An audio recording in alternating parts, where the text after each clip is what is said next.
বাঙালি বাড়িতে নিত্যদিন যেসব রান্নাগুলি হয়ে থাকে তার মধ্যে চিংড়ি দিয়ে পুঁইশাকের ঘন্ট অন্যতম।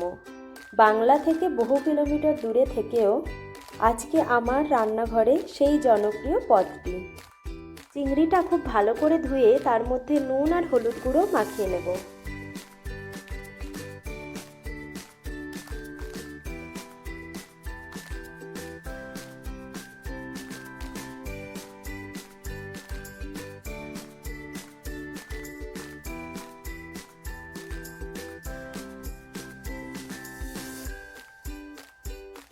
এবার কড়াইতে 3 চামচ মতো সর্ষের তেল দিয়ে চিংড়িটা ভেজে নেব। খুব বেশিক্ষণ ভাজার দরকার নেই, খানিকটা নাড়াচাড়া করে নিলেই হবে।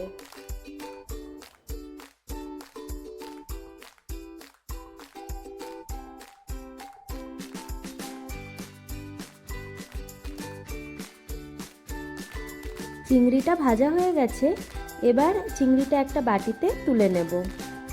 পুঁইশাকের সাথে কুমড়োর ঝুড়ি অনবদ্য, যেখানে পুঁইশাক সেখানে কুমড়ো তো থাকবেই।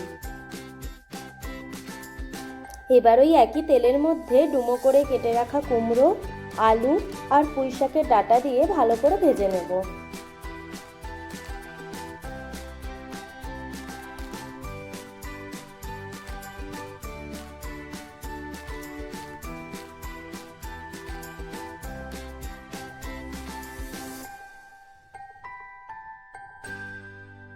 সবজিগুলো ভালো করে ভাজা হয়ে গেলে একটা বাটিতে তুলে রেখে দেব।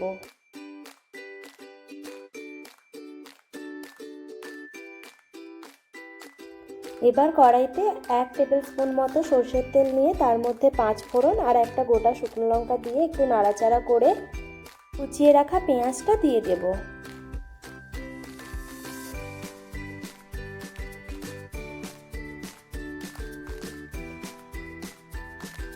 পেঁয়াজটা গোল্ডেন ব্রাউন হওয়া পর্যন্ত ভালো করে ভেজে নেব।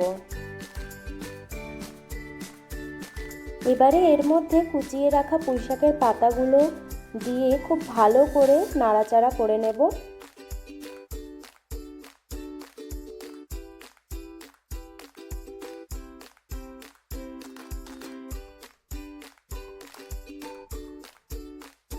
এবার দিয়ে দিলাম ভেজে রাখা কুমড়ো, আলু এবং পুঁইশাকের ডাঁটাগুলি।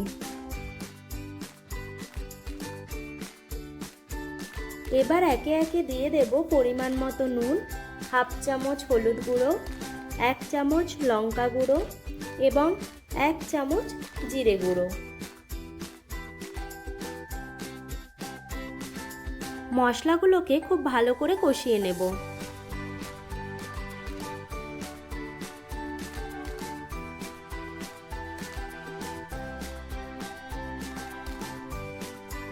মধ্যে দিয়ে দেব পরিমাণ মতো গরম জল, যাতে সবজিগুলো খুব ভালো করে সেদ্ধ হয়।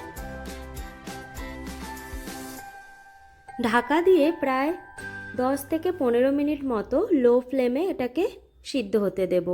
এবারে ঢাকনা খুলে তার মধ্যে ভেজে রাখা চিংড়িগুলো দিয়ে ভালো করে নাড়াচাড়া করে নেব।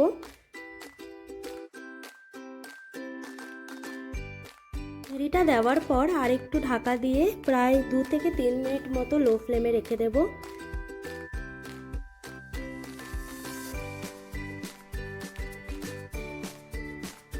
একদম তৈরি চিংড়ি দিয়ে কুমড়ো আর পুঁইশাকের ঘন্ট। গরম ভাতের সাথে এটা খেতে দারুণ লাগে।